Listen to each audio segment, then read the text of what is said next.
சரி நம்ம டுடே என்ன பார்க்க போறோம்னா, ரீமேக் ஃபிலிம்ஸ பத்தி பார்க்க போறோம். அந்த படத்துல இருக்கிற ஒரிஜினல் ஃபிலிமுக்கும், அத ரீமேக் பண்ண ஃபிலிமுக்கும் என்ன டிஃபரன்ஸ் இருக்கு? அதுக்கு ஒரு கேஸ் ஸ்டடி நம்ம என்ன எடுக்கிறோம்னா, நண்பன் படத்த எடுக்கிறோம்.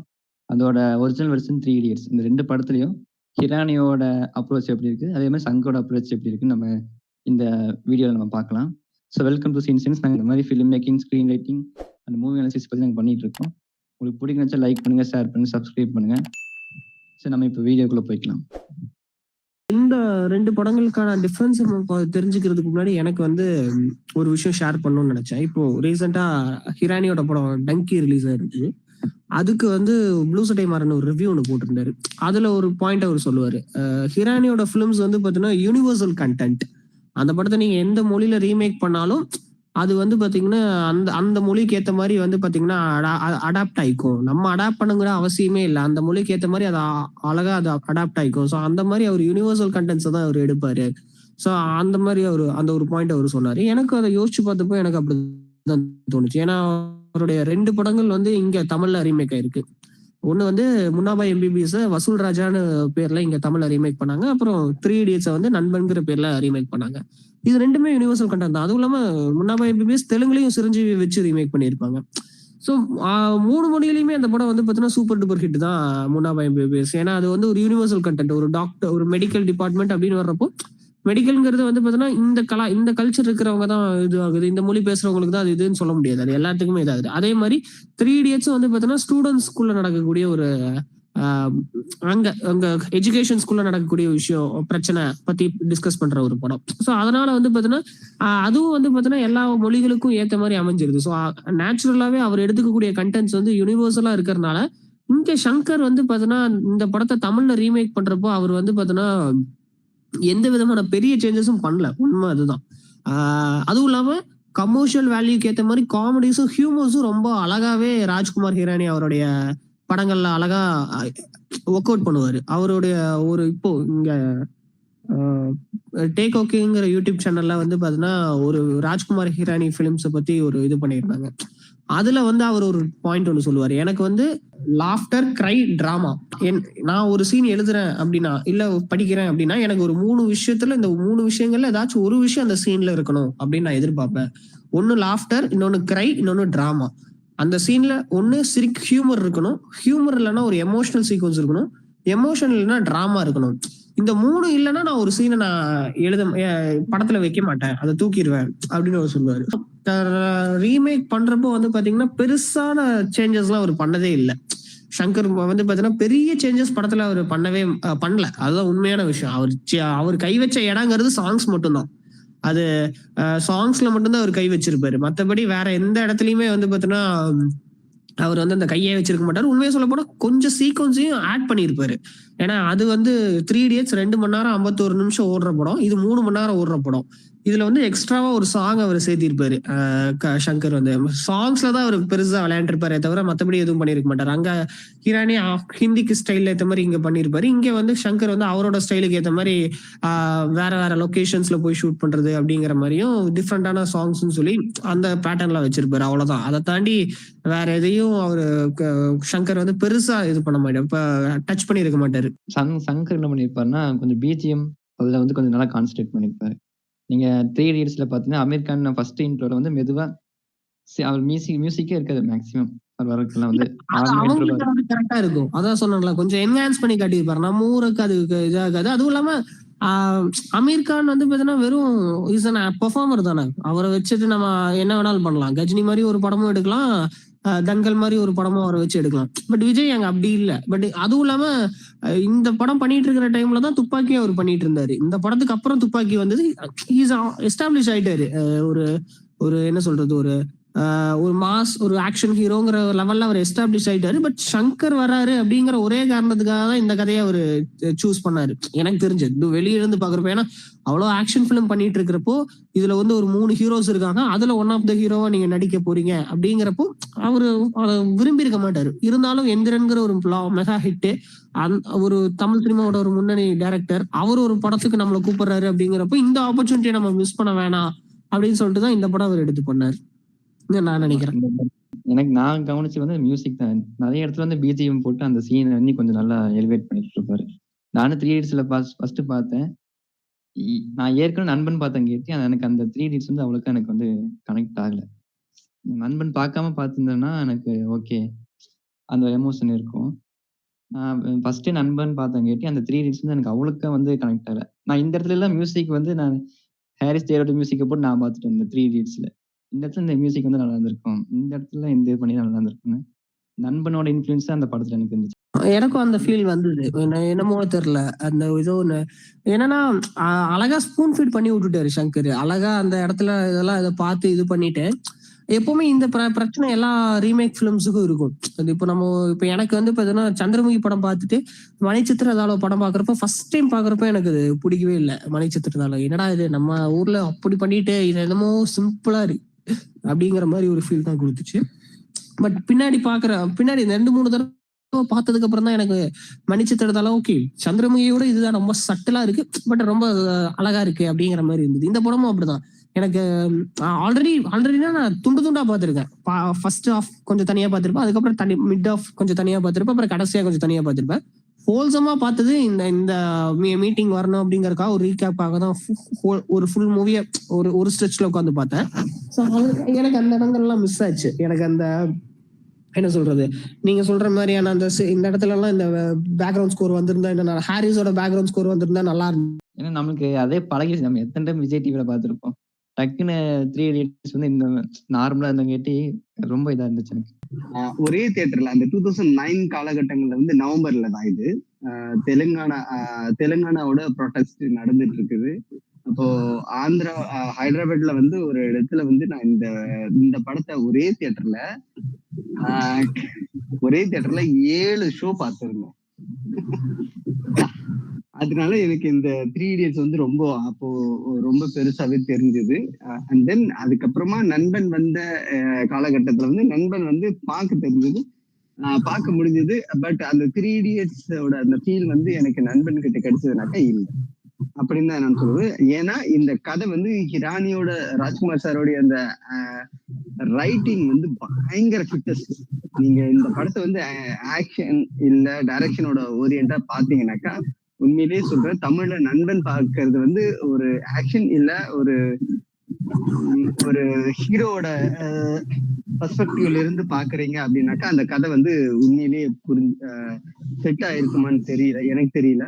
பட் நான் வந்து இந்த படத்தை பார்க்கும்போது எனக்கு என்ன ஃபீல் ஆகுது அப்படின்னாக்கா ரைட்டிங் ஓரியண்டா பயங்கர fittest to Hindi film industry. அதுல நான் வந்து இடம் கொடுக்கவே முடியாது. இப்ப நாம பேசிக்கிட்டோமே 12th ஃபெயில் எல்லாம் எப்படி ஒரு பேசு பொருளா இருந்ததோ, ஸோ அந்த காலகட்டத்துல 2009ல எப்படியான ஒரு என்ஜினியரிங் ஸ்டூடெண்ட், ஆமா அதுக்கப்புறம் கூட வந்த விஐபி ஆக இருக்கட்டும், அதுக்கப்புறமா வந்து சில இந்த காலேஜ் ஜோனர்ல இருக்கிற ஒரு படங்களா இருக்கட்டும், அதை பார்த்த ஒரு ஆங்கிளா இருக்கட்டும், இந்த படத்தை ரீமேக் பண்ணதுக்கு அப்புறமா நாம பார்த்த ஒரு ஆங்கிளா இருக்கட்டும் ரொம்ப மாறுபட்டுதான் இருந்தது. நான் ஹிந்தியோட லிட்டரலா இருந்த அந்த ரைட்டிங்கோட கதையை பேஸ் பண்ணி சொல்றது. ஸோ அதுதான் நமக்கு வந்து ஒரு ஆணித்தனமா இருந்தது. அதே மாதிரி சங்கர் வந்து அந்த ஸ்கிரீன் பிளே ஒன்று மாத்தல, அதுக்கு சின்ன சின்ன அது நண்பனோட ரைட்டிங்கும் ராஜ்குமார் ஹிரானி தானே, வேற யாரு? அது என்ன நான் மேக்கிங் பத்தி தான் நானும் மோகன் ப்ரோவும் பேசிட்டு இருந்தோம். மேக்கிங்ல சங்கர் வந்து கொஞ்சம் பிரம்மாண்டம் பண்ணிட்டு இருப்பாரு, அதைத்தான் சொன்னோம். மற்றபடி எங்களுக்கு ரைட்டிங்கும் ரொம்ப பிடிச்சிருந்தது ப்ரோ. ஸோ இந்த சைடு வந்து நான் எந்த படத்தை வச்சாலும் நண்பன் மட்டும்தான் டிக் பண்ண, வேற எந்த உலகத்துல எந்த படத்தை வச்சாலும். ஏன்னா இந்த படம் வந்து எனக்கு ரொம்ப சிம்பிளா அழகா எளிமையா சூப்பராக ஒரு படம், நல்ல கதையை சொல்லிட்டு நல்ல கருத்தை சொல்லிட்டு போயிட்டாங்க அப்படின்ட்டு.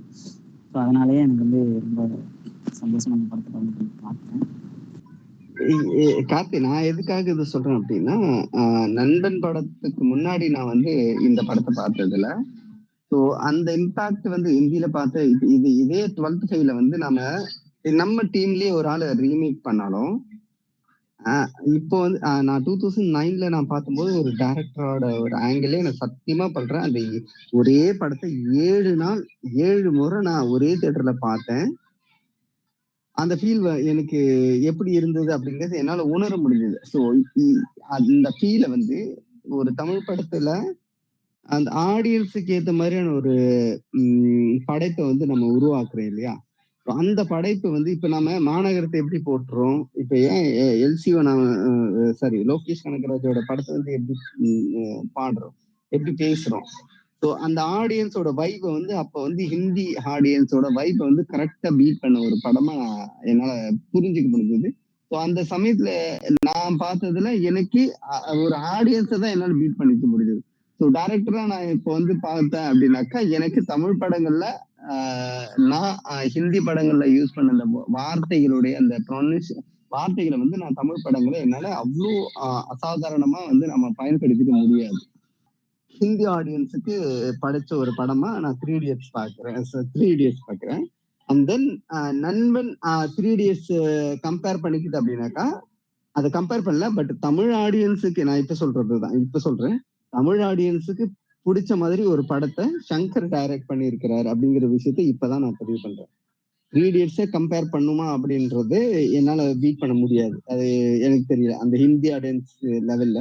பட் தமிழ் ஆடியன்ஸுக்கு நண்பன் வந்து பீட் ஆன ஒரு ஸ்டோரி அப்படிங்கிறது தான்.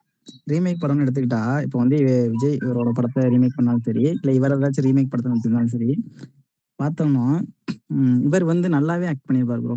அதாவது இவர் இவரோட பெஸ்ட்டை கொடுத்துருப்பாரு. இந்த படம் தான் பெஸ்ட்டுன்ற மாதிரி அவர் பண்ணியிருப்பார். ஏன்னா நான் நிறைய படம் பார்த்துருக்கேன். அதாவது இவர் ரீமேக் பண்ண படம், இவரோட படத்தை ரீமேக் பண்ணியிருந்தாலும் அந்த படத்தை பார்க்கும்போது இவர் பெஸ்ட்டாக கொடுத்துருக்காரு. விஜய் வந்து பெஸ்டா கொடுத்தாரு. இவரோட படத்தை பார்த்து நீங்க பாருங்க.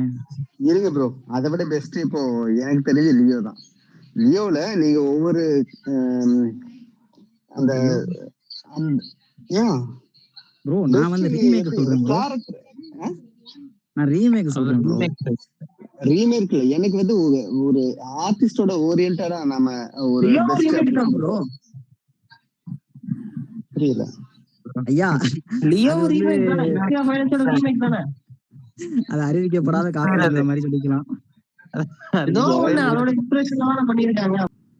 ஆமா, அதே மாதிரி அந்த இன்டர்வியூ சீன்ல அவன் தலைவா இவ கிரேட்னு சொல்லிட்டு கால் விழுக போவாங்கல்ல, அந்த சீன் வந்து 3 Idiots. அது எனக்கு நண்பன், அது அந்த விஷயம் நண்பன் தான் எனக்கு பிடிச்சது. 3 Idiotsல என்னன்னா, அவர் ஆமா அந்த இன்டர்வியூல முடிச்சுட்டு ஹிந்திக்கும் தமிழுக்கு இருக்கக்கூடிய இன்னொரு வித்தியாசம் என்னன்னா, ஹிந்தியில வந்து என்ன பண்ணுவாங்கன்னா, அந்த தரையில கீழே விழ மாட்டாங்க, அந்த பேண்டை ஊத்துட்டு கீழே விழ மாட்டாங்க, அப்படியே பாதியே நின்றுவாங்க. இங்க நம்ம ஆளுங்க கீழே விழுவாங்க. தலைவா யுவர் கிரேட்னு சொன்ன உடனே நம்ம வெர்ஷன்ல விஜய் வந்து போய் அவங்க ரெண்டு ஃப்ரெண்ட்ஸையும் கட்டி பிடிச்சி அழுகிற மாதிரி சீக்வன்ஸா வச்சிருப்பாரு. ஹிந்தியில அமீர் கான் என்ன பண்ணுவாருன்னா, பார்த்துட்டு அழுதுட்டு ஒரு தூண் கிட்ட போய் நின்றுவாரு. அதோட நின்றுப்பாரு. ஐயோ இது என்னையா இது, மேபி அது இதுவும் அதேதான். நண்பன் வெர்ஷன் பார்க்காம நான் 3 Idiots பார்த்திருந்தேன்னா எனக்கு இது ஒர்க் அவுட் ஆயிருந்திருக்கும். நண்பன் நான் பார்த்ததுனால வந்து எனக்கு இது ஒரு ஃப்ரெண்ட்ஸ், ஐயோ நீ போய் கட்டி பிடிச்சி அழுக வேண்டாமா, அதை விட்டுட்டு நீ இதை பண்ணி இருக்க அப்படிங்கிற மாதிரிதான் எனக்கு அது தோணுச்சு. இன்னொரு பெரிய சீக்வன்ஸா சேஞ்ச் ஆனது, சீக்வன்ஸ்னு சொல்ல முடியாது, ஒரு பார்ட்டை சேஞ்ச் பண்ணது அப்படின்னா அந்த இது ஒண்ணு இருக்கும். இது அந்த டீச்சர்ஸ் டே காமெடி, அதை ப்ரிப்பேர் பண்ணிட்டு இருப்பார்ல, அதை ப்ரிப்பேர் பண்ணிட்டு இவரு தமிழ்ல வந்து அதை வச்சு ஒரு அடல்ட் காமெடி மாதிரி ஒண்ணு ட்ரை பண்ணியிருப்பாங்க. அடல்ட் காமெடின்னு சொல்ல முடியாது, ஒரு இது மாதிரி அந்த ஸ்ரீவத்சன் அந்த சைலன்சர் அப்படிங்கறத வச்சு அந்த காமெடி பண்ணி இருந்திருப்பாங்க. அந்த சத்தமே வராம குண்டு போடுறதுல நீ எக்ஸ்பெக்ட் அந்த மாதிரி இருக்கும். அது ஹிந்தியில வந்து பாத்தீங்கன்னா ஏதோ ஒரு மாதிரி சப்புன்னு முடிச்சிருப்பாங்க. எனக்கு அந்த காமெடி ஏதோ ஒண்ணு, உனக்கு ஆக்சிடென்ட் நடக்க போகுது, நீ கேர்ஃபுல்லா இருக்கணும் அப்படின்னு சொல்லிட்டு அதை வச்சு ஏதோ ஹியூமர் பிளே பண்ணி இருந்திருப்பாங்க. மேபி அது இந்த காமெடியை பார்க்காம அந்த காமெடி பார்த்திருந்தா எனக்கு அது ஒர்க் அவுட் ஆயிருந்திருக்கும் தோணும். பட் இது அந்த இடத்துல இதை வைக்காம அந்த இடத்துல இவங்கெல்லாம் கிரியேட் பண்ணது இருக்குல்ல, அது எனக்கு ரொம்ப இதா இருந்தது. இந்த மாதிரி அதோடைய பெட்டர் வெர்ஷன் ஒண்ணு பண்றது இருக்கு பாத்தீங்களா, அது வந்து நம்ம வந்து கரெக்டா இருக்கணும். அந்த சோல் மாறாம அதே சமயத்துல இந்த படத்தை ஒரிஜினல் வெர்ஷனை விட பெட்டர் வெர்ஷனா பண்றதுக்கான ஒரு வே பண்ணணும். எப்பவுமே ரீமேக் பிலிம்ஸ் நம்ம வந்து நம்ம பண்றப்போ நான் இந்த 2 படங்களை வச்சு இந்த 3 Idiots அண்ட் நண்பன் அந்த நொக்குடன் கில்லி இந்த 4 படங்களை வச்சு கம்பேர் பண்ணதுல நான் புரிஞ்சுக்கிட்டது என்னன்னா, ஒரிஜினல் வெர்ஷன் பார்க்காம ரீமேக் வெர்ஷன் பார்த்துட்டு ஒரிஜினல் வெர்ஷன் போய் பாக்குற ஆடியன்ஸுக்கு ஒரிஜினலை விட ரீமேக் வந்து கொஞ்சம் பெட்டர் வெர்ஷன் ஃபீல் பண்ண வைக்கணும். அப்படி அது ஃபீல் பண்ண வைக்கிறது வந்து பார்த்தீங்கன்னா ரொம்ப இம்பார்ட்டன்ட். அதோடைய பெஸ்ட் வெர்ஷனாக தான் ரீமேக். அதோடைய இப்போ நான் ஒரு படம் இன்னொரு லாங்குவேஜ்ல ரீமேக் ஆகுது, 2 படம் இருக்கு, இந்த 2 படத்துல எந்த படம் நல்லா இருக்கு அப்படின்னு நம்ம கேட்டோம்னா, ரீமேக் வெர்ஷன் தான் வந்து பாத்தீங்கன்னா ரொம்ப பெட்டர் வெர்ஷன் அப்படின்னு வந்து பாத்தீங்கன்னா சொல்ற மாதிரியான ஒரு படமா அதை கொடுக்கணும். அது வந்து ரொம்ப முக்கியம் அப்படிங்கறத நான் இந்த படங்கள்ல பார்த்து புரிஞ்சுக்கிட்டேன். மேபி தெலுங்கு ஆடியன்ஸ் கிட்ட கேட்டீங்கன்னா அவங்க ஒக்கடு அப்படின்னு தான் சொல்லுவாங்க. ஏன்னா அது அவங்களுக்கு. நான் இங்க சொல்றேன், தமிழ் ஆடியன்ஸ் வந்து கில்லி பார்த்துட்டு ஒக்கடு பார்க்க போறாங்க அப்படின்னா கில்லி தான் என் பெஸ்ட் வெர்ஷன், நண்பன் தான் என் best version, 3 Idiots best version இல்ல அப்படின்னு சொல்லணும். அந்த இடத்துல நம்ம வந்து கரெக்டா இருக்கணும். நம்ம ஆடியன்ஸே இல்லையா ரீமேக் விட ஒரிஜினல் வெர்ஷன் தான் நல்லா இருக்கு அப்படிங்கிற அந்த இது பண்ணக்கூடாது. அந்த ஒரு பெஸ்ட் வெர்ஷனா தான் அதை மாத்தணும். ஓகே. நம்ம இது வரைக்கும் நம்ம பார்த்திருப்போம் அந்த ராஜ்குமார் ஹிராயினியோட படத்தையும் அதே மாதிரி சங்கரோட அப்ரோச் நம்ம பார்த்திருப்போம். ஸோ உங்களுக்கு இந்த 2 படத்துல எந்த படம் உங்களுக்கு பிடிச்சிருக்குன்னு சொல்லி நீங்க கமெண்ட் பண்ணுங்க. ஸோ நம்ம இதே மாதிரி அடுத்த இதுலயே எது அந்த ரீமேக்ல ஃபிளாப் ஆன படங்களை பத்தி நம்ம அடுத்த வாரம் பேசலாம். ஸோ இதே மாதிரி அடுத்த ஒரு இன்ஃபர்மேட்டிவான வீடியோ உங்களை வந்து சந்திக்கலாம்.